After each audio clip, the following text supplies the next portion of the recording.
செய்திக்கான தலைப்பு தேவையானது ஒன்றே. But one thing is necessary. One thing is necessary. தேவையானது ஒன்றே. இது எந்த இடத்துல வருதுன்னு நீங்க பாத்தீங்கன்னா லூக்கா 10வது அதிகாரம் 42வது வசனம். Luke chapter 10 and verse number 42. The verse says like this, but one thing is necessary. Mary has chosen the good portion which will not be taken away from her. தேவையானது ஒன்றே. மரியாள் தன்னை விட்டு எடுபடாத நல்ல பங்கை அவள் தெரிந்து கொண்டாள் என்று சொல்லி இந்த இடத்துல நாம் வாசிக்கலாம். இந்த நாளிலும் நாம் தியானிக்க போகிற தலைப்பு தேவையானது ஒன்றே. One thing is necessary. We as believers, we need to know what is necessary, what is essential. எது தேவையானது, விசுவாசிகளாகி நமக்கு எது முக்கியமானது, எது தேவையானது. We need to be very clear on that, very clear on that. And we all know this incident. அந்த 38வது வசனத்திலிருந்து அந்த சம்பவத்தை நாம் வாசிக்கலாம். From verse number 38 onwards we read that particular incident. Now as they went on their way, Jesus entered a village, and a woman named Martha welcomed him into her house. And she had a sister called Mary who sat at the Lord's feet and listened to his teaching. But Martha was distracted with much serving, and she went up to him and said, Lord, do you not care that my sister has left me to serve alone? Tell her then to help me. But the Lord answered her, Martha, Martha, you are anxious and troubled about many things, but one thing is necessary. Mary has chosen the good portion which will not be taken away from her. பின்பு அவர்கள் பிரயாணமாய் போகையில் அங்கே அவர் ஒரு கிராமத்தில் பிரவேசித்தார். அங்கே மார்த்தாள் என்னும் பெயர் கொண்ட ஒரு ஸ்திரீ அவரை தன் வீட்டிலே ஏற்றுக்கொண்டாள். அவளுக்கு மரியாள் என்னப்பட்ட ஒரு சகோதரி இருந்தாள். அவள் இயேசுவின் பாதத்தருகே உட்கார்ந்து அவருடைய வசனத்தை கேட்டுக்கொண்டிருந்தாள். மார்த்தாளோ பற்பல வேலைகளை செய்வதில் மிகவும் வருத்தமடைந்து அவரிடத்தில் வந்து, ஆண்டவரே, நான் தனியே வேலை செய்யும்படி என் சகோதரி என்னை விட்டு வந்திருக்கிறதை குறித்து உமக்கு கவலை இல்லையா? எனக்கு உதவி செய்யும்படி அவளுக்கு சொல்லும் என்றாள். இயேசு அவளுக்கு பிரதியுத்தரமாக, மார்த்தாளே, மார்த்தாளே, நீ அநேக காரியங்களை குறித்து கவலைப்பட்டு கிளம்புகிறாய். தேவையானது ஒன்றே. மரியாள் தன்னை விட்டு எடுபடாத நல்ல பங்கை அவள் தெரிந்து கொண்டாள் என்று சொல்லி இந்த இடத்துல நாம் வாசிக்கிறோம். இந்த சம்பவம் நம்ம எல்லாருக்கும் நல்லா பழக்கமான ஒரு சம்பவம். அடிக்கடி நாம் வாசிக்கிற தியானிக்கிற ஒரு சம்பவம். We are all very familiar with this particular passage. And we know this family, Martha, Mary and Lazarus. Martha, Maria, Lazarus. 3 பேர் இந்த குடும்பத்தில். They are living in a small village called Bethania. Bethania என்று சொல்லப்பட்ட ஒரு கிராமம். It was near Jerusalem. It's in the outskirts of Jerusalem. ஜெருசலேமின் சுற்று வட்டாரங்களிலே இருக்கிற ஒரு சிறிய ஒரு கிராமம். இந்த கிராமத்தில் இந்த ஒரு குடும்பம், ஒரு அருமையான ஒரு குடும்பம். We don't know about the parents. There's no information about the parents, but there are 2 sisters, Martha and Mary, and a brother, Lazarus. There's no information about their parents or their social status or how old they were. அவங்களுடைய வயதை குறித்தோ அல்லது அவங்களுடைய சமூக அந்தஸ்தை குறித்தோ எதுவும் நமக்கு இங்கே தெரியாது. ஆனால் அவங்க ஒருவேளை அந்த மேல் தட்டில் middle class kind of family, because when Lazarus passed away, there were a number of Jews who came to console them, and they were all truly sad about that. So they were quite influential, they were familiar, they were popular in the community, they were well doing. And it was also a family which was loved by Jesus. ஆண்டவராகிய இயேசு கிறிஸ்து மிகவும் நேசித்த ஒரு குடும்பமாக அந்த குடும்பம் இருக்கிறதை நாம் பார்க்கலாம். Not in this passage, but there is another reference in John chapter 11 and verse number 5. யோவான் 11வது அதிகாரம் 5வது வசனத்திலே நாம் இவ்விதமாக நாம் வாசிக்கிறோம். இயேசு மார்த்தாள் இடத்திலும் அவளுடைய சகோதரியின் இடத்திலும் லாசருவின் இடத்திலும் அன்பாய் இருந்தார். Now Jesus loved Martha and her sister and Lazarus. So this we read in the Gospel of John chapter 11 and verse number 5. யோவான் 11வது அதிகாரம் 5வது வசனத்திலே நாம் இவ்விதமாக நாம் வாசிக்கிறோம். அதோடு கூட மாத்திரமல்ல, இயேசு கண்ணீர் விட்டார். லாசரு இறந்ததை கேள்விப்பட்ட வேளையிலே ஆண்டவராகிய இயேசு கிறிஸ்து அங்கே வந்து அவனை உயிர்ப்பிப்பதற்கு முன்பாக அவர் அந்த இடத்துல மற்றவர்கள் அழுகிறதெல்லாம் பார்த்து இயேசு கண்ணீர் விட்டார். There's very few moments in the scripture that there we read about Jesus cried. He cried over Jerusalem. எருசலேமுக்காக அவருக்கு அழுதார் என்று சொல்லி நாம் வாசிக்கலாம். அந்த இடத்துல நாம் வாசிக்கலாம் அவர் லாசருக்காக அவர் கண்ணீர் விட்டார். லாசரு அவனுடைய சிநேகிதனாக இருந்தான் என்று சொல்லி நாம் வேதத்தில் நாம் வாசிக்கிறோம். He was a friend. He was called a friend of Jesus. Once again that's recorded in the Gospel of John. And in this particular passage, இந்த குறிப்பிட்ட இந்த பகுதியிலே நாம் வாசிக்கிறோம், மார்த்தா அவள் தான் மூத்த சகோதரியா இருந்திருக்க வேண்டும். She must have been the older sister. She was the one who was responsible there. அங்கதான் அவங்க மிகவும் ஒரு பொறுப்போட ஒரு அக்கறையோட இருக்கிற ஒரு சகோதரியாக இந்த மார்த்தாளை நாம் இந்த இடத்துல நாம் பார்க்கலாம். She was the one who took the lead in inviting Jesus into the house. ஆண்டவராகிய இயேசு கிறிஸ்துவை தன் வீட்டிலே வரவழைத்து அவரை ஏற்றுக்கொண்ட ஒரு சகோதரியாக அந்த மார்த்தாளை நாம் இந்த இடத்துல நாம் பார்க்கலாமா? And the verse very clearly says, Martha welcomed him into her house. மார்த்தாள் என்னும் பெயர் கொண்ட ஒரு ஸ்திரீ அவரை தன் வீட்டிலே அவள் ஏற்றுக்கொண்டார். And this was a common routine those days, as Jesus was a traveling preacher. ஆண்டவராகிய இயேசு கிறிஸ்து அவர் ஒவ்வொரு ஊராய் போய் அவர் ஒரு இடத்துல அவர் சபையை ஸ்தாபிக்கவில்லை, ஆலயத்தை ஸ்தாபிக்கவில்லை, ஜெபாலயத்தை ஸ்தாபிக்கவில்லை. He did not establish a synagogue or church. He was traveling from village to village, town to town, and going and preaching the kingdom of God. தேவனுடைய ராஜ்யத்தை குறித்து அவர் பட்டணங்கள் தோறும், கிராமங்கள் தோறும், நகரங்கள் தோறும் அவர் போய் அவர் அறிவித்துக் கொண்டு வந்தார். Wherever he went, he would stay in somebody's house. அவர் எங்கெல்லாம் போகிறாரோ அங்கெல்லாம் அவரை அழைக்கிறவர்கள் வீட்டிலே அவர் தங்குவார். That was the common pattern, because he told even his disciples, அவருடைய சீடர்களிடம் கூட அவர் சொல்கிறார், நீங்கள் எந்த வீட்டில், நீங்கள் லூக்கா 10th அதிகாரத்தில், if you read in the Gospel of Luke chapter 10, he appoints 70 people. அவர் 70 சீடர்களை அவர் நியமித்து அவர்களை 2 பேராக அவர் அனுப்பும் பொழுது அவர் சொல்கிறார், நீங்கள் எந்த வீட்டில் நீங்கள் பிரவேசிக்கிறீர்களோ அங்கே தங்கி இருந்து அங்கே இருந்து புறப்படுங்க. In whichever city you go and stay in one of the houses who welcome you. உங்களை வரவேற்கிறவர்கள் வீட்டிலே நீங்கள் தங்கி இருந்து அங்கே இருந்து நீங்கள் புறப்படுங்க. And this was the common pattern. And even nowadays, we see, in visiting pastors or somebody come, they will stay in one of the local pastor's house. So this is common even those days. Jesus, ஆண்டவராகிய இயேசு கிறிஸ்து அவர் அவிதமாக வசிக்கிறார். So this was a common practice, and Martha was one of the one who invited Jesus into her house willingly. She welcomed him. அவரை ஏற்றுக்கொண்டாள் என்று சொல்லி நாம் இந்த இடத்துல நாம் வாசிக்கலாம். ஆண்டவராகிய இயேசு கிறிஸ்து சில வீடுகளுக்கு அவரே செல்ஃப் இன்வைட்டட் himself. சகையை என்ன சொன்னா, சகையை நீ சீக்கிரம் இறங்கி வா. லூக்கா 19 நாம் வாசிக்கிறோம், இன்றைக்கு நான் உன் வீட்டில் நான் தங்க வேண்டும். I have to come and stay in your house. I must stay in your house today. Because he knew what, things that Sagai was going through. Sagai என்ன வழியா சென்று கொண்டிருக்கிறான், எதன் வழியா அவன் சென்று கொண்டிருக்கிறான் தேவன் அறிந்திருந்தார். அந்த வீட்டுக்கு ரட்சிப்பு வர வேண்டும் என்று சொல்லி தேவன் விரும்பினார். ஆகவே அவர் விருப்பமா அந்த வீட்டுக்கு நான் வரப்போகிறேன் என்று சொல்லி வந்தார். ஆனால் இந்த இடத்துல நீங்க பாத்தீங்கன்னா, Martha she invited Jesus into her house. தன் வீட்டிற்கு ஆண்டவராகிய இயேசு கிறிஸ்துவை அவள் விரும்பி அவள் வர சொல்கிறார். மற்றவர்களெல்லாம் ஏற்றுக்கொள்ள தயாரா இல்லை. There were many people who were hesitant. Not many were able to host anyone. நான் அந்த காலத்துல வாழ்ந்த ஜனங்களை நாம் பார்க்கிற வேளையிலே அநேகருடைய வீடுகள் அங்கே மற்றவர்களை ஏற்றுக்கொள்ள விதமாக இல்லை, தங்குகிற விதமாக இல்லை. They were living in small houses. They could not host a big tour like Jesus. இயேசுவோடு அவருடைய சீடர்கள் வந்திருப்பார்கள். She had to accommodate everyone. So everybody was hesitant, not only because of that, but they were also, they were afraid of the scribes and the chief priests. இயேசுவை கொல்லும்படியாக அங்கே பிரதான ஆசாரியர்களும் அங்கே வேத பாரகரும் அவர்கள் முயற்சி பண்ணி கொண்டிருக்கிறார்கள். ஆகவே இயேசுவை ஏற்றுக்கொண்டால் நமக்கும் ஏதாவது பிரச்சனை வந்து. On one side that's the chief priests and the scribes, and the other side there's the Roman government, because they thought that Jesus was plotting against them. Rome அரசாங்கம் நினைத்தது இயேசுவானவர் தங்களுக்கு விரோதமாக ஒரு கூட்டத்தை எழுப்பி கொண்டிருக்கிறார் என்று சொல்லி. So people were hesitant to invite Jesus into their homes. But Martha was so courageous. ஆனால் மார்த்தா மிகவும் தைரியமாக, இயேசுவை நீர் எங்க வீட்டில் வந்து தங்கும் என்று சொல்லி அவரை ஏற்றுக்கொண்டாள் என்று சொல்லி இந்த இடத்துல நாம் பார்க்கலாம். It was a family that welcomed Jesus into their home. Not only Jesus, but also the other disciples and followers, who would come to their house, who would throng the house when Jesus was there. ஆண்டவராகிய இயேசு கிறிஸ்து அந்த வீட்டுக்கு வந்தார் என்று சொல்லி கேள்விப்பட்டால் உடனே அந்த வீட்டை சுற்றி ஜனங்கள் வந்து இயேசுவை பார்க்கும்படியாக, அற்புதங்களை பெற்றுக்கொள்ளும்படியாக அந்த இடத்துல கூடி வருவார்கள். So she was prepared for everything. எல்லாவற்றும் அவள் ஆயத்தமாக அவள் இருக்கிறார்.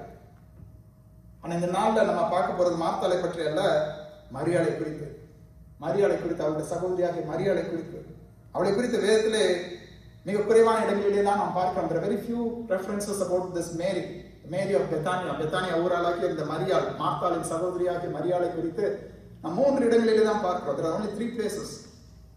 But in all these 3 places, she made the right choice. 3 இடங்களிலும் அவள் ஒரு நல்ல ஒரு முடிவை அவள் தெரிந்து கொண்டாள் என்று சொல்லி நாம் பார்க்கலாம். 3 இடங்களிலும் ஆண்டவருடைய பாதங்களை அவள் தெரிந்து கொண்டாள். She made the right choice. She knew that the feet of the Lord was the most needed one. ஆண்டவருடைய பாதம் அது மாத்திரம் தனக்கு போதும். That is the most essential thing. She realized that, she felt that, she knew that. அதை அவள் அறிந்திருந்தாள், உணர்ந்திருந்தாள். ஆண்டவருடைய பாதம் ஒன்றே எனக்கு போதும். ஒரு அருமையான ஒரு தமிழ் பாடல் ஒன்று உண்டு. An old song. That song was like this. பாதம் ஒன்றே வேண்டும் என்று சொல்லி ஒரு அருமையான ஒரு பாடல். We all know the song, we have sang that song. But how many of us are willing to sit at the feet of the Lord? தேவனுடைய பாதத்திலே அமர்ந்திருக்க நாம் எத்தனை பேர் நாம் ஆயத்தமா இருக்கிறோம்? How many of you know what does it mean to sit at the feet of the Lord? தேவனுடைய பாதத்திலே அமர்ந்திருப்பது என்று சொன்னால் என்ன அர்த்தம் என்று சொல்லி நம்ம எத்தனை பேருக்கு தெரியும்? Are we committed to do that? It is indeed a great blessing to be sitting at the feet of the Lord. You know, the same feet that walked across the land. அவர் பூமியிலே வாழ்ந்த நாட்களிலே சுவிசேஷத்தை சுமந்து கொண்டு, ரட்சிப்பின் சுவிசேஷத்தை சுமந்து கொண்டு எல்லா இடங்களுக்கும் நடந்து திரிந்த ஆண்டவருடைய பாதங்கள், சிலுவையில் அறையப்பட்ட அவருடைய பாதங்கள், கடலின் மேல் நடந்த அவருடைய பாதங்கள், the feet that walked on the water to calm his disciples, the feet that was crucified on the cross, the feet that walked that path towards Calvary, Kalvari மலையை நோக்கி சிலுவையை சுமந்து நடந்து சென்ற அந்த பாதங்கள், சீடர்களை பார்த்தவரை என் கைகளையும் கால்களையும் பாருங்கள் என்று சொல்லி இந்த காயங்களை காட்டின அந்த பாதங்கள் மிகவும் மேன்மையானவைகள். It's amazing, it's wonderful, and it's a great privilege for each and every child of God to sit at his feet. அவருடைய பாதத்திலே அமர்ந்திருப்பது விசுவாசிகளாகிய நம்ம ஒவ்வொருவருக்கும் ஒரு பெரிய ஒரு சிலாக்கியம். அவருடைய பாதத்தை பற்றி பிடித்துக் கொள்வது, அவருடைய பாதத்தை ஆராதிப்பது, அவருடைய பாதத்திலே கெஞ்சி மன்றாடுவது. It's a great privilege, it's a great honor for each and every one of us. சங்கீதக்காரன் சொல்கிறான், சங்கீதம் 132:7 வசனத்திலே அவன் சொல்கிறான், அவருடைய வாசஸ்தலங்களுக்குள் பிரவேசித்து அவருடைய பாதப்படியில் நாம் பணிவோம். Let us go to his dwelling place and let us worship at his footstool. And in another place he says, exalt the Lord our God, worship at his footstool. Holy is he. நம்முடைய தேவனாகிய கர்த்தரை உயர்த்தி அவர் பாதப்படியிலே பணியுங்கள். அவர் பரிசுத்தமுள்ளவர், அவர் பரிசுத்தமுள்ளவர். He's a holy God, and we need to always seek his feet. அவருடைய பாதங்களை நாம் தேடுகிறவர்களாய், அவருடைய பாதங்களிலே நம்மை அர்ப்பணிக்கிறவர்களாய் நாம் காணப்பட வேண்டும். ஏனென்றால் அவருடைய பாதம் ஒன்றே போதும், எனக்கு மற்ற ஏதும் வேண்டாம். I don't need anything else in this world. Just his feet is enough. And here in the first place where we read about Mary, in Luke chapter 10 and verse number 39, லூக்கா 10வது அதிகாரம் 39வது வசனத்தை நாம் வாசித்தோம் என்று சொன்னால், அவளுக்கு மரியாள் எனப்பட்ட ஒரு சகோதரி இருந்தாள். அவள் இயேசுவின் பாதத்தருகே உட்கார்ந்து அவருடைய வசனத்தை அவள் கேட்டுக்கொண்டிருந்தாள். And she had a sister called Mary who sat at the Lord's feet and listened to his teaching. The Holy Spirit very carefully notes that Mary was not merely seated and listened to the teaching, but she sat at the Lord's feet and she listened to the teaching. வெறுமனே மரியாளும் அங்கே உட்கார்ந்திருந்து அவருடைய வசனத்தை கேட்டுக்கொண்டிருந்தாள் என்று சொல்லவில்லை. மிகவும் தெளிவாக பரிசுத்த ஆவியானவர் நமக்காக எழுதி வைத்திருக்கிறார். அவள் பாதத்தருகே அவள் அமர்ந்திருந்தாள். பாதத்தருகே அவள் அமர்ந்திருந்தாள். அந்த இந்திய கலாச்சாரத்தின்படி நீங்க பாத்தீங்கன்னா அந்த குருகுலம் என்று சொல்லி அந்த நாட்களில் உண்டு. There will be things called gurukulam. Now where there will be like saints or like wise people, they will be establishing this gurukulam and the students will be sent there. அங்க மாணவர்கள் அவங்க போவாங்க. அந்த டீச்சர் will be sitting. அங்க ஆசிரியர் அவங்க உட்கார்ந்திருப்பாங்க. அப்படியே ஒரு திண்டு மாதிரி இருப்பாங்க, அவங்க உட்கார்ந்திருப்பாங்க. They will be seated on that. And then all the children, all the students will be surrounding them and they will be standing like this, humble themselves, and they will be standing the whole time and hear their teacher teach.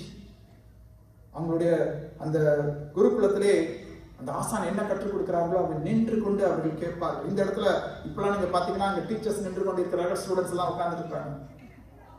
Times have changed, but in the New Testament days the students would sit at the teacher's feet. புதிய ஏற்பாட்டு நாட்களிலே வேதாகம காலங்களிலே அங்கே மாணவர்கள் ஆசிரியருடைய காலடியிலே அவங்க அமர்ந்திருந்து அவர்கள் கற்றுக்கொள்வார்கள். They will sit at the feet of the master, of the teacher, and they will learn. If you look at the life of Paul, பவுலுடைய அனுபவத்தை நீங்க பார்க்கிறீங்களே, அவன் சொல்லுவான், நான் கமாலியலின் பாதத்தருகே, I sat at the feet of Gamaliel. I was trained under Gamaliel's feet. கமாலியலின் பாதத்தருகே இருந்து நான் வேதத்தை அறிந்தவன். பவுல் சொல்வார். It's a very common thing, and here we see Jesus sitting. We don't know whether Jesus was sitting or standing, but Mary was seated at his feet. அவருடைய பாதத்திற்கே அவள் அமர்ந்திருந்தாள். வேத நாட்களிலே அங்கே ரபிக்கள், அந்த போதகர்கள், அவர்கள் யூத ரபிக்கள், they won't teach women. ஸ்திரீகளை ஸ்திரீகளுக்கு அவர்கள் கற்றுக் கொடுக்க மாட்டார்கள். They will teach only the men, and the men will have to go and teach the women. That was the practice those days. But Jesus said, like, I'm breaking all that. I'm going to teach Mary. She is a willing disciple. அவள் ஆர்வமுள்ள ஒரு சிஷ்யாக என் வசனத்தை கேட்பதற்கு ஆயத்தமுள்ள ஒரு ஸ்திரீயாக இருக்கிறார். Jesus was willing to teach her. And Mary was listening to the word, sitting at the feet of the Lord. But here comes Martha. இப்பதான் Martha உள்ள வர. அவ வந்து எட்டி பார்க்கறா. எங்க நம்ம தனியால எல்லாம் பண்ணிட்டு இருக்கோமே, ஆளை காணோமே. Where is Mary? She just comes in and she is just so angry that Mary was sitting at the feet. She was so relaxedly sitting and listening to the word. உடனே ஓடியாரா. ஆண்டவரே உங்களுக்கு கவலை இல்லையா? Lord, don't you care? Don't you care? I am doing all this work. Obviously, like that's also important. She has a huge crowd to cater to. அங்கே இயேசுவும் அவருடைய சீடர்கள் எல்லாம் வந்திருக்கிறாங்க. அவங்க உணவு ஆயத்தம் பண்ணணும், அவங்க தங்குறதுக்கு இடத்தை ஆயத்தம் பண்ணணும், வீட்டை நீட்டாக்கணும். So much work here and there. She was running around here and there, doing everything all by herself. எல்லாத்தையும் தான் மேல இழுத்து போட்டுக்கொண்டு அவ வந்து அங்க செய்யறா. She was the one who invited. Now she comes boldly. Like we don't know whether Martha had met Jesus before, but then like the passage introduces Martha here. A woman named Martha. So maybe this is the first time Jesus is staying there at their house. முதல் முறையாக ஆண்டவரே இயேசு கிறிஸ்து ஒருவேளை அந்த Martha வீட்டில் தங்கியிருக்க. Martha உடனடியாக ஓடி வந்து இப்படி நிற்கிறா. என்ன comes and tells Jesus, உமக்கு கவலை இல்லையா? Don't you care? Don't you care? She was very bold to come to them and talk to the Lord and tell the Lord, ask her to come and help me. Lord, do you not care that my sister has left me to serve alone? Tell her then to help me. எனக்கு உதவி செய்யும்படி அவளுக்கு சொல்லும் என்று சொல்லி she asked the Lord to do that. ஆண்டவரை பார்த்து அவர் சொல்கிறார். But look at what the Lord said. ஆண்டவர் சொன்ன பதிலை நீங்க பாருங்க. The Lord said, மார்த்தாளே மார்த்தாளே, நீ அநேக காரியங்களை குறித்து கவலைப்பட்டு கலங்குகிறாய். Martha, you are anxious and troubled about many things. You are anxious and troubled about many things.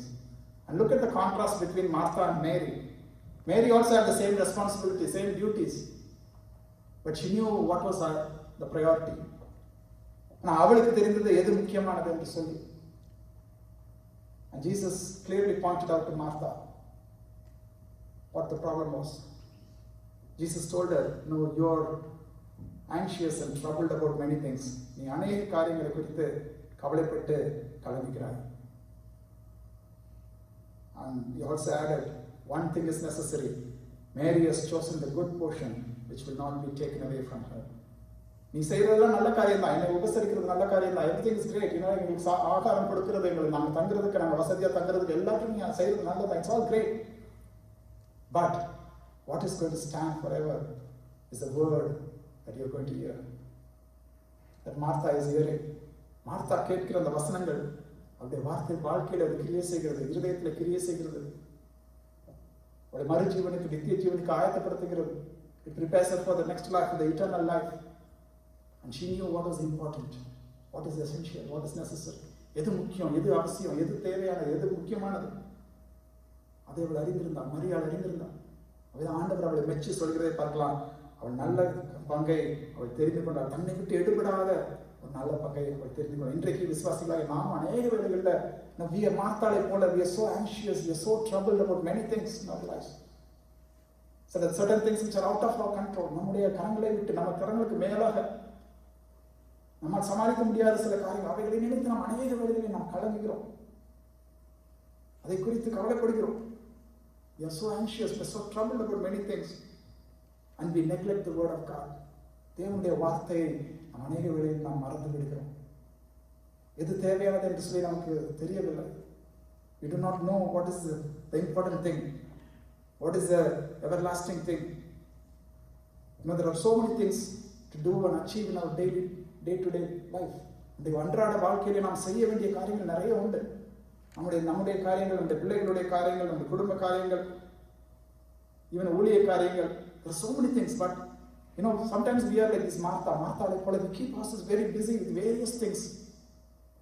Of course, we have to do those things, but at the same time, we must not neglect the word of God.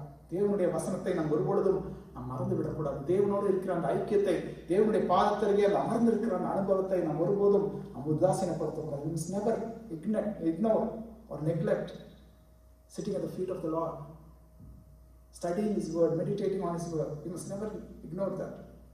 We must do our worldly things as well. உலகத்தின் காரியங்கள் நாம் செய்ய வேண்டும். நம்ம வேலைக்கு போகணும், குடும்பத்திற்கு சம்பாதிக்கணும், நம்ம வீட்டை நல்லா பராமரிக்கணும். We need to take care of our house, take care of our kids, children, our family.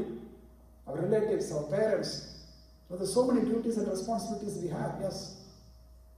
But amidst all that, we must know what is really important. எது முக்கியம், எது தேவையானது என்பதை நாம் அறிந்திருக்க வேண்டும். தேவன் மார்த்தாளை கடிந்து கொள்ளவில்லை. ஆனால் அவளுக்கு சொல்கிறார், நீ செய்வது நல்லது. அவளை பாராட்டின அதே வேளையிலே நீ அநேக காரியங்களை குறித்து நீ கவலைப்படுகிறாய்.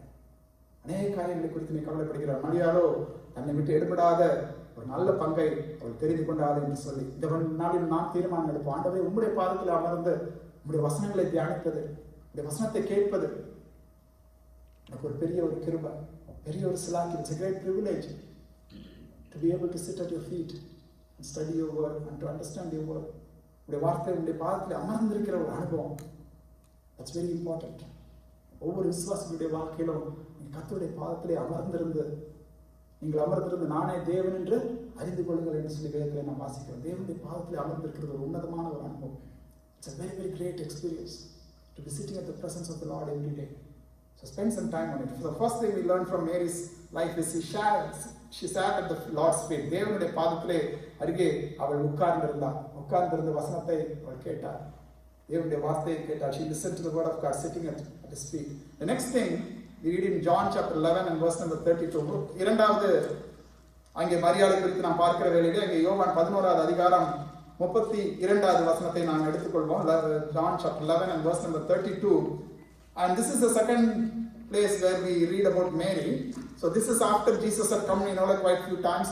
அண்டவரே இயேசு கிறிஸ்து அவங்க மார்த்தாள் மரியாள் வீட்டுக்கு அநேக முறை சென்று அவர்கள் வீட்டில் தங்கி இருந்து அவர்களோடு கூட நல்ல அன்பா இருக்கிற ஒரு வேளையிலே, so there is a shocking news that comes to Jesus. ஆண்டவரே இயேசு கிறிஸ்துக்கு ஒரு செய்தி வருகிறது. உடைய சிநேகிதனாகிய லாசரு அவங்க வியாதியா இருக்கிறான். Lazarus is sick to the level of death. அவன் மரிக்கிற அளவுக்கு அவன் வியாதியா இருக்கிறான் என்று சொல்லி ஆண்டவராக இயேசு கிறிஸ்து கேள்விப்படுகிறார்.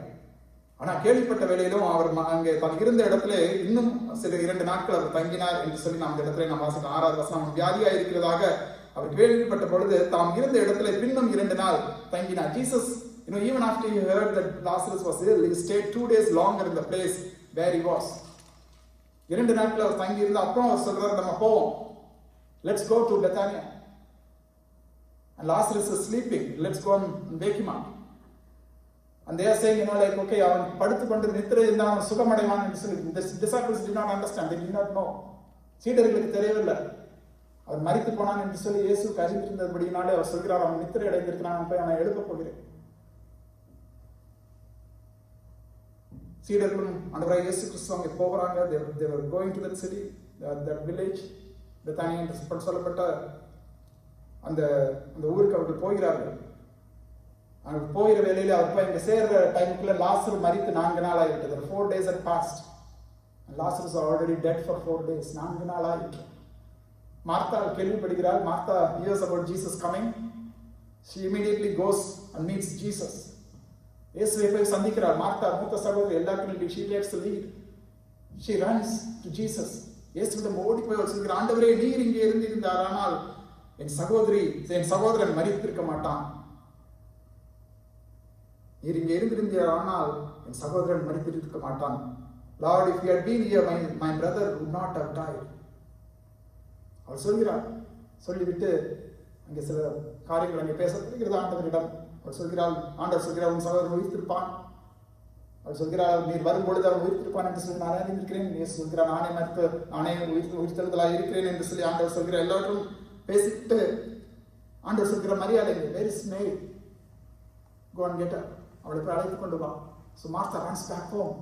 மார்த்தா மறுபடியும் வீட்டுக்கு ஓடி போய் மரியாதை பிரைவேட்டா போய் she goes and tells her in private, Jesus has come and he is calling you, he wants you there. இயேசு வந்திருக்கிறார், உன்னை அழைக்கிறார், போதகர் வந்திருக்கிறார், உன்னை அழைக்கிறார் என்று சொல்லி சொன்ன வேளையிலே மரியாள் அழுகையோடு அவர் ஓடி வருகிறார். Mary came running to Jesus. மரியாள் இயேசுவண்டே அவள் சீக்கிரமாக, அந்த 29வது வசனம், அவள் அதை கேட்ட உடனே சீக்கிரமாக எழுந்து அவரிடத்தில் வந்தார். இயேசு இன்னும் கிராமத்திற்குள் வராமல் மார்த்தாள் தன்னை சந்தித்த இடத்திலே அவர் இருந்தார் என்று சொல்லி நாம் வாசிக்கிறோம். அப்பொழுது வீட்டிலே அவளுடனே கூட இருந்து அவளுக்கு ஆறுதல் சொல்லிக் கொண்டிருந்த யூதர்கள் மரியாள் சீக்கிரமா எழுந்து போகிறதை கண்டு அவள் கல்லறை இடத்திற்கு அழுகிறதற்கு போகிறாள் என்று சொல்லி அவளுக்கு பின்னே போனார்கள். இயேசு இருந்த இடத்திலே, அந்த 32வது வசனம், that's what the important thing is. இயேசு இருந்த இடத்தில் மரியாள் வந்து அவரை கண்ட உடனே அவர் பாதத்தில் விழுந்து, ஆண்டவரே நீர் இங்கே இருந்தீரானால் என் சகோதரன் மரிக்க மாட்டான் என்றார். Not the words. சொன்ன வார்த்தைகளை நீங்க கவனிங்க. The same exact same words that Martha said. Martha சொன்ன அதே வசனம், அதே வாக்கியங்கள். ஆண்டவரே நீர் இங்கே இருந்திருந்தால் என் சகோதரன் மரிக்க மாட்டான். Both sisters had the same feeling, same thought. They used exactly the same words. அதே வார்த்தைகளை அவர்கள் உபயோகப்படுத்தினார்கள். ரெண்டு பேரும் அதே விசுவாசத்தை வெளிப்படுத்தினார்கள். மார்த்தாலும் சரி மரியாளும் சரி இயேசுவை விசுவாசித்த, ஆண்டவரே நீர் இங்கே இருந்திருந்தால் என் சகோதரன் மரித்திருக்க மாட்டான். அதே விசுவாசம், அதே வார்த்தைகள், the same faith, the same words they used. But one fell at the feet of the Lord. ஒரு மரியாள் இயேசுவின் பாதத்தில் அவள் விழுந்தாள் என்று சொல்லி நாம் வாசிக்கிறோம். இயேசுவின் பாதத்தில் அவள் விழுந்தாள். She fell at the feet of the Lord. She was not afraid to express her sorrow, express her pain. அவளுடைய வலி, வேதனையை, அந்த துயரத்தை அவள் முழுமையாக அவள் வெளிப்படுத்தினதை நாம் இந்த இடத்துல நாம் வாசிக்கலாம். She laid everything at the feet of the Lord. ஆண்டவருடைய பாதத்திலே அவள் விழுந்து எல்லாவற்றையும் அவருடைய பாதத்திலே அவள் வைத்து விட்டாள் என்று சொல்லி நாம் இந்த இடத்துல நாம் பார்க்கலாம். மார்த்தா அதுக்கு முன்னையும் சரி இங்கேயும் சரி அவள் ஆண்டவருடைய பாதத்திலே அவள் உட்காரவும் இல்லை, இந்த இடத்துல அவள் வந்து விழவும் இல்லை. ஆனால் மரியாள் இந்த இடத்துல நீங்க அவளுக்கு தெரியும். She knew that there is going to be healing, there is going to be deliverance, there is going to be victory, there is going to be resurrection. And when I surrendered everything at the feet of the Lord, she surrendered everything at the feet of the Lord. ஆண்டவருடைய பாதத்திலே அவள் எல்லாவற்றையும் அவள் வைத்தாள் என்று சொல்லி நாம் பார்க்கலாம். This is what we believers must do. விசுவாசிகளாகிய நாம் அதை தான் செய்ய வேண்டும். There could be some things in our life, like we've been praying for so long. அநேக வேளைகளில் நம்ம அப்படியே மேலோட்டமா நம்ம அப்படியே ஜெபித்து விட்டு நாம் கடந்து செல்வோம். ஆனால் தேவனுடைய பாதத்தில், ஆண்டவருடைய பாதத்தில் நாம் விழுந்து கண்ணீரோடு ஜெபிக்கிறவர்களாக நாம் காணப்பட வேண்டும். We need to be at the feet of the Lord, in tears, in expressing our helplessness, நம்முடைய இயலாமை, நம்முடைய முடியாமை. ஆண்டவரே இதனால் முடியாது. We need to do that. We need to do that. We also read about Jairus, யவீரு என்று சொல்லப்பட்ட ஒரு மகன், ஜெபாலய தலைவன். அவன் செய்ததை நீங்க பார்த்தீங்கன்னா, if you really look at what he did, he also did exactly the same thing. அவன் ஓடி வருகிறான். மத்தேயுவில் அவனை குறித்து நாம் வாசிக்கிறோம். மார்க்கிலே வாசிக்கிறோம். மார்க் 5வது அதிகாரம் 22வது வசனம். அப்பொழுது ஜெபாலய தலைவரில் ஒருவனாகிய யவீரு என்பவன் வந்து அவரை கண்ட உடனே அவர் பாதத்திலே அவன் விழுந்தான். He fell down at his feet. His lovely daughter, அவனுடைய ஒரே மகள், அவனுக்கு பிரியமான ஒரு மகள், இந்த மரண படுக்கையில் அவள் இருக்கிறார். She is in a deathbed, 12 years old, no hope, and the only hope was the feet of the Lord. ஆண்டவருடைய பாதம் மாத்திரமே அவனுக்கு நம்பிக்கை. அவன் ஓடி வந்து அவருடைய பாதத்தில் விழுகிற, ஆண்டவரே என் வீட்டுக்கு வரும், come to my home, my daughter is in deathbed. And Jesus revived her. ஆண்டவராய் இயேசு கிறிஸ்து அவளை உயிரோடு எழுப்பினார். இன்னொரு சம்பவத்தை நாம் பார்த்தோம் சொன்னால், அங்கே மார்க் 7வது அதிகாரத்திலே அசுத்தாவை பிடித்திருந்த ஒரு சிறுவனின் தாய், ஒரு கானானிய ஸ்திரீ, she was a Gentile, whose daughter was demonized. She was possessed by a demon, and she comes and falls at the feet of the Lord. அவள் வந்து இயேசுவின் பாதத்திலே அவள் விழுகிறாள். ஆண்டவரே உம்மை விட்டால் எனக்கு நம்பிக்கை இல்லை. There is no other hope except in you. உம்மை விட்டால் நான் யாரிடமும் போக முடியாது. There is no one else who can heal my daughter. You are my only hope. நீரே என் நம்பிக்கை, நீரே என் மகளுக்கு விடுதலை தர முடியும். இயேசுவின் பாதத்தில் வந்து விழுகிறாள். She fell at the feet of the Lord, and Jesus healed her. Jesus healed her. And today, there could be some situation in your life, something that you're praying about so earnestly, so, deciding something so earnestly, asking for a long time with no deliverance, no victory, we need to surrender ourselves at the feet of the Lord. தேவனுடைய சமூகத்திலே நாம் முழு இதயத்தோடு அவருடைய பாதத்திலே நாம் விட வேண்டும். இந்தியாவில் அரசியல்வாதிகளை ஏதாவது சாதிக்கணும்னா உடனே எல்லா காலையும் விழுந்துருவாங்க. It's a respectful thing. நம்ம ஊர்ல நம்ம கலாச்சாரத்துப்படி I don't have nothing against it. Even children, even my wife was telling the other day, she was a teacher in a school. The last day, she was surprised. She tried to stop them. அவர்களை தடுத்து நிறுத்த முயற்சித்தாங்கன்னா அந்த children அதுக்குள்ள டக்குன்னு அவங்க காலில் விழுந்துட்டாங்க. Teacher எங்களை ஆசீர்வதிங்க. It's a practice in our culture. I'm not saying it's wrong or whatever. Those are some good habits, good things that the children do. But we believers, we don't fall at human speed for expecting something. But we need to fall at the feet of the Lord. தேவனுடைய பாதத்திலே நாம் விழ வேண்டும். ஆண்டவரே உம்முடைய பாதமே எனக்கு தஞ்சம். அவருடைய பாதத்தை நாம் அண்டி பிடித்துக் கொள்கிறவர்களாக நாம் காணப்பட வேண்டும். இயேசு நீங்க பார்த்தீங்கன்னா Jesus was moved by this. ஆண்டவராக இயேசு கிறிஸ்து இந்த இடத்துல அவருடைய கண்ணீரை பார்க்கிறார், அவருடைய தாழ்மையை பார்க்கிறார். Jesus saw her humility, how she humbled herself, she fell at his feet and she was crying and Jesus himself wept. ஆண்டவராக இயேசு கிறிஸ்து அந்த இடத்துல அவர் கண்ணீர் விட்டார் என்று சொல்லி இந்த இடத்துல நாம் வாசிக்கலாம். The same words spoken by Martha and Mary, but the action made Jesus. அவள் அழுகிறதையும் அவளோடு கூட வந்த தூதர்கள் அழுகிறதையும் இயேசு கண்ட பொழுது ஆவியிலே கலங்கி துயரம் அடைந்து என்று சொல்லி நாம் இந்த இடத்துல நாம் வாசிக்கலாம். And when Jesus saw her weeping and the Jews who had come with her also weeping, he was deeply moved in his spirit and greatly troubled. And he said, "Where have you laid him?" They said to him, "Lord, come and see." And Jesus wept. Jesus wept. This is the shortest verse in the English Bible. Jesus wept. இயேசு கண்ணீர் விட்டார். இயேசு கண்ணீர் விட்டார். And even our Lord, even now when he sees our pain, our struggles sometimes, he weeps. இயேசு நம்முடைய கவலைகள் கண்ணீரை அவர் தம்மேல், நம்முடைய பாரங்களை அவர் தம்மேல் அவர் சுமந்து இருக்கிறார். மகளே உன்னை விடுவிக்க முடியாது, நான் ஆவலோடு நான் இருக்கிறேன், என்னை பற்றிக்கொள், கம் டு மை ஃபீட், என்னுடைய பாதத்திற்கு நீ வா, என் பாதத்திலே விழுந்து விடு. He cares for each and every one of us. நம்ம ஒவ்வொருவரையும் அவர் அறிந்திருக்கிற ஒரு தேவன், நம்ம பெயர் சொல்லி அழைத்திருக்கிற ஒரு தேவன். He knows each and every one of us by our names. We need to surrender our whole heart at his feet and he will take care of everything. எல்லா காரியங்களும் அவர் பார்த்துக் கொள்வார். அண்ணா அங்கே தேவ சமூகத்திலே அவள் என்ன செய்கிறார், அந்த இருதயத்தை அவள் ஊற்றினாள் என்று சொல்லி நாம் வாசிக்கலாம். 1 சாமுவேலை நாம் வாசிக்கிறோம். அண்ணாள் குழந்தை இல்லாதனாலே அவள் மிகுந்த பாரத்தோடு துக்கத்தோடு கூட அவள் இருக்கிறார். Because she was barren, she didn't have a child. She was so worried. But this is what she did. She went to the temple. தேவாலயத்திற்கு போய் அங்கே தேவ சமூகத்தில் தன் இருதயத்தை அவள் ஊற்றினாள் என்று சொல்லி நாம் வேதத்திலே நாம் வாசிக்கிறோம். இன்றைக்கு நாம் செய்ய வேண்டிய ஒரு காரியம் அது, ஆண்டவருடைய பாதங்களிலே இந்த இருதயத்தை நாம் ஊற்ற வேண்டும். We need to come to the Lord's feet and hold on to it and say, Lord, I pour out my heart at your presence. These are the things.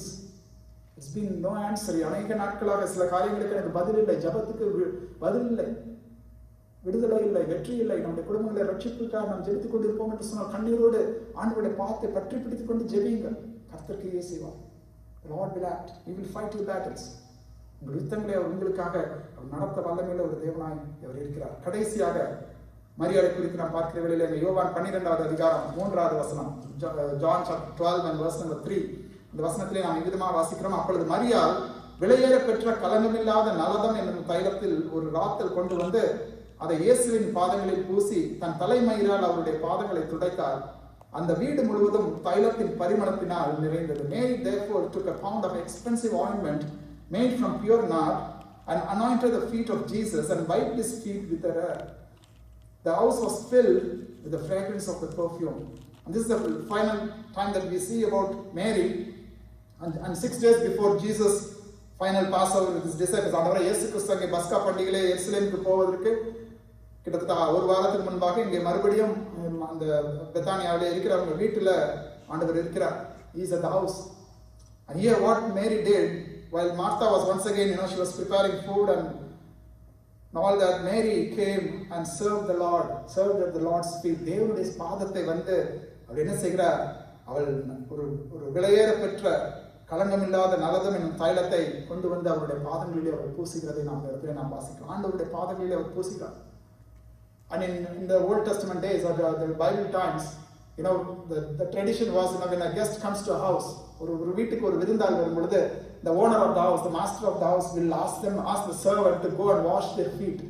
வீட்டுக்கு வருகிற அந்த விருந்தாளுடைய கால்கள், ஏன்னா அங்க ரோட்ல நடந்து வந்திருப்பாங்க, அழுக்கு எல்லாம் இருக்கும். ஆகவே அவங்க வீட்டுக்குள்ள அவங்க நுழைவதற்கு முன்பாக அங்க வெளியே தண்ணி இருக்கும். அந்த தண்ணியில அந்த வேலைக்காரனை எடுத்து மொண்டு அவர்களுடைய கால்களை கழுவி விடுவோம். They would wash their feet with water. And Jesus was a guest here, and Mary, instead of water, she uses an expensive ointment, a pound of expensive ointment. So that's a huge amount for the feet. கால்களுக்கு அது மிகவும் அதிகமான ஒரு amount. அது இந்த பவுண்டுங்கிறது, a pound of expensive ointment. It was very expensive. And scholars say, it was probably a year's salary. ஒரு வருடத்திற்குரிய ஒரு வருமானம். அந்த அளவுக்கு அது விலையேற பெற்ற ஒரு நலதம். என்று சொல்லப்பட்ட ஒரு தைலத்தை கொண்டு வந்து இயேசுவின் பாதங்களிலே அவள் பூசுகிறதை நாம் எடுத்து நாம் வாசிக்கிறோம். There was criticism. Like just like anywhere else. எல்லா இடங்களிலும் இருக்கிறது போல உடனே மேரி இப்படி ஏன் இதை செய்ய, இதை விட்டு தரித்திரக்கு கொடுத்திருக்கலாம். She could have sold it and given to the poor. But Jesus says, like, no, don't stop her. Leave her alone so that she may keep it for the day of my burial. இவளை விட்டு விடு, என்னை அடக்கம் பண்ணும் நாளுக்காக இதை வைத்திருந்தால். யூதாஸ் காரியத்தை சொல்றான், இதை விட்டு தரித்திரத்துக்கு கொடுத்திருக்கலாமே, இதை என்னிடம் கொடுத்திருக்கலாமே, நான் பணப்பையில போட்டு மற்றவங்களாம் உதவி செஞ்சிருப்பேன், ஊழியத்துக்கு உதவி பண்ணி யூஸ் பண்ணியிருப்பேன். Jesus said no. What she did was for my day of my burial. என்னுடைய அடக்க நாளுக்கு, என்னை அடக்கம் பண்ணும் நாளுக்காக இதை வைத்திருந்தார்.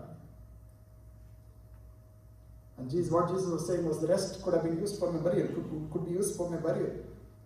At this point, Mary knew what others missed. மற்றவர்களெல்லாம் தெரிந்திராத ஒரு காரியத்தை தேவன் மரியாளுக்கு அந்த இடத்துல வெளிப்படுத்தினார். தான் மரிக்க போகிறதை, தான் அடக்கம் பண்ண போகிறதை ஆண்டவர் அந்த இடத்துல மரியாளுக்கு வெளிப்படுத்தினதை நாம் அறியலாம். மேரி டிடிட்டஸ்க்கு ஒரு முன்னறிவிப்பு, அதை தெரிந்தது போல மரியாள் அந்த இடத்துல செய்கிறதை நாம் அந்த இடத்துல நாம் வாசிக்கலாம். She had a foreknowledge of Christ's death and burial. And she also recognized Jesus as a Messiah. ஆண்டவரை மேசியா என்று சொல்லி அவள் அறிந்து கொண்டிருந்தாள். ஆகவேதான் அந்த அனாயிண்டிங் ஆயிலை கொண்டு வந்து அவருடைய பாதத்தை அபிஷேகம் பண்ணுகிறதை இந்த இடத்துல நாம் பார்க்கலாம். அதோடு கூட மாத்திரமல்ல, தன்னுடைய தலை மயிரை எடுத்து அந்த பாதங்களை அவள் துடைத்தாள் என்று சொல்லி நாம் பார்க்கலாம். அப்படியே குனிந்து அவருடைய பாதத்தை முத்தமிட்டு அதை தைலத்தை அப்படியே துடைத்து அவள் எடுக்கிறாள். She just wipes it off with her hair. And in those days, the women's hair was considered as an honor. ஒரு கணத்திற்குரியதாக ஸ்திரீகளுடைய தலைமுடி இங்கே காணப்பட்டதை நாம் வேதத்திலே நாம் வாசிக்கலாம். இந்த பவுல் அநேக இடங்களில் அவர் எழுதியிருப்பா, 1 கொரிந்தியரில் நாம் வாசிக்கலாம். எல்லாத்தையும் ஆண்டவருக்காக அவள் தன்னை தாழ்த்தி, ஆண்டவரை உமக்கு சேவை செய்வது. She was willing to sacrifice her honor. She was willing to sacrifice her prestige. தன்னுடைய மகிமை, தன்னுடைய பெருமை எல்லாத்தையும் அவள் இயேசுக்காக தியாகம் செய்ய அவள் ஆயத்தமுள்ள ஒரு சகோதரியாக இருந்தார். அவளுடைய விலையேற பெற்ற அந்த தைலத்தை தானே வைத்திருக்கலாம். She could have kept it for herself, or she could have sold it for a higher price. அதை விற்று அதை தனக்காக பிரயோஜனப்படுத்திக் கொண்டிருக்கலாம். But she was willing to surrender everything to serve the Lord's feet. தேவனுடைய பாதத்தை கழுவுவதற்கு அதை உபயோகப்படுத்தினாள் என்று சொல்லி நாம் பார்க்கலாம். But the most important, the most amazing thing that I read about this is, immediately after that, நீங்க பாத்தீங்கன்னா அந்த 9வது வசனம், யோவான் 12வது அதிகாரம் 9வது வசனம், அப்பொழுது யூதர் திரளான ஜனங்கள் அவர் அங்கே இருக்கிறதை அறிந்து இயேசுவின் நிமித்தமாக மாத்திரமல்ல, அவர் மரித்தவர்களிலிருந்து எழுப்பின லாசருவை காணும்படியாகவும் அவர்கள் வந்தார்கள். So I was just thinking about this and I thought, okay, the fragrance, அந்த வசனம் சொல்கிறது, இந்த 3வது வசனம் என்று சொல்லி நான் நினைக்கிறேன், அந்த வீடு அந்த முழுவதும் தைலத்தின் பரிமளத்தினால் அது நிறைந்தது. The fragrance of that perfume that she was using, it filled the house. அந்த வீட்டை அது நிரப்பினது. Immediately the neighbors, what's this wonderful fragrance coming from this house? இந்த வீட்டில இருந்து ஒரு அருமையான ஒரு தைல வாசனை வருகிறது. Somebody special is there, someone special is there. யாரோ ஒரு விசேஷத்தை விருந்தாளங்க வந்திருக்காங்க. நம்ம வீட்டுக்குலாம் ஆள் இருந்ததுன்னா விசேஷ விருந்தாளங்க தான் உடனே நம்ம என்ன செய்வோம், பிரியாணி செய்வோம். உடனே பக்கத்து வீட்டுக்குலாம் வாசனை போவோம், எங்க வீட்டுல யாரோ வந்திருக்காங்கப்பா பிரியாணி பண்றாங்க. Neighbors would know. Like that fragrance of that perfume, invited the guests. அங்க பக்கத்துல சுற்றி முற்றி இருந்த யூதர்கள் எல்லாரும் இவள் வீட்டுக்கு வருகிறார். திரளான ஜனங்கள் அவர் அங்கே இருக்கிறதை அவர்கள் அறிந்து கொண்டார்கள். இயேசு அந்த வீட்டில் இருக்கிறதை அந்த திரளான யூத ஜனங்கள், large crowd of Jews learned that Jesus was there. They came not only account of him but also to see Lazarus whom he had raised from the dead. And verse number 11, if you see, because on account of him many of the Jews were going away and believing in Jesus. லாசரு நிமித்தமாக யூதர்களில் அநேகர் போய் இயேசுவின் இடத்தில் அவர்கள் விசுவாசம் வைத்தார்கள். இங்க மரியாள் செய்த அந்த தாழ்மையான ஒரு ஊழியம், இயேசுவின் பாதங்களை கழுவின அந்த ஊழியம், அந்த தைலத்தை தேவனுடைய பாதத்திலே போட்டு கழுவின அந்த ஊழியம், அங்கே யூதர்கள் அங்கே விசுவாசம் வைப்பதற்கு அது ஏதுவாக இருக்கிறது. அவர்கள் வருகிறார்கள், லாசருவை பார்க்கிறார்கள், இயேசுவை பார்க்கிறார்கள், வசனத்தை கேட்கிறார்கள், அவர் பேரில் விசுவாசம் வைத்தார்கள் என்று சொல்லி நாம் வாசிக்கிறோம். மரியாள் இருந்த தாழ்மை, மரியாள் செய்த அந்த ஆண்டவருடைய பாதத்திலே அவர் செய்த அந்த ஊழியம், she served at the Lord's feet. And today we need to ask ourselves, how are we serving the Lord? நாம் எவ்விதமாக தேவனுக்கு நாம் ஆராதனை செய்கிறோம், தேவனை ஆராதனை செய்கிறோம், எவ்விதமாக அவருக்கு நாம் ஊழியம் செய்கிறோம்? Are we willing to serve at his feet? Are we willing to give up those expensive fragrance. What is expensive in our lives? I'm not asking to any expensive things, but at the same time, what is very precious to us? நமக்கு எது மிக முக்கியமானது? Are we willing to sacrifice those things? Are we willing to sacrifice those things for the Lord? We need to ask ourselves. நாம் ஆராய்ந்து பார்க்க வேண்டும். ஆண்டவருடைய பாதத்திலே அங்கே மரியாள் அமர்ந்திருந்தாள். ஆண்டவருடைய பாதத்திலே அவள் விழுந்தாள். ஆண்டவருடைய பாதத்திலே அவள் ஊழியம் செய்தாள். இன்றைக்கு விசுவாசிகளாகி நம்ம ஒவ்வொருவருக்கும் மரியாளுடைய வாழ்க்கை ஒரு சவாலாக இருக்குது. It's a challenge to each and every one of us believers to sit at the Lord's feet first, to learn at the Lord's feet. ஆண்டவருடைய பாதத்திலே உட்கார்ந்திருந்த அவருடைய வசனத்தை கேட்டு கற்றுக்கொள்வது. The second thing is to fall at His feet. Whenever we are faced with challenges, whenever we are faced with troubles in our lives, whenever we are faced with unanswered prayers, இந்த வாழ்க்கையிலே அநேக காரியங்கள் நமக்கு தோல்வியாக இருக்கும் பொழுது, பிரச்சனைகளாக இருக்கும் பொழுது, போராட்டங்களாக இருக்கும் பொழுது, வியாதியாக இருக்கலாம், அது ரட்சிப்பு காரியமாக இருக்கலாம், அது பிள்ளைகளுடைய காரியங்களாக இருக்கலாம், what ever it is, surrender everything at His feet. அவருடைய பாதத்தில் நீங்கள் எல்லாவற்றையும் நீங்கள் வைத்து விடுங்கள். Fall at His feet. And third thing is you need to serve at His feet. அவருடைய பாதத்திலே இருந்து தாழ்மையோடு கூட அவருக்கு நாம் ஊழியம் செய்யும் பொழுது கர்த்தர் நம்மை கொண்டு அவர் பெரிய காரியங்களை செய்வார். நாம் யாரும் எழுந்து நின்று இந்த வெளியில தேவனை நோக்கி நாம் பார்ப்போம். Let's analyze ourselves. Let's ask ourselves. நம்மை நாமே ஆராய்ந்து பார்த்து நம்மை நாமே கேட்போம்.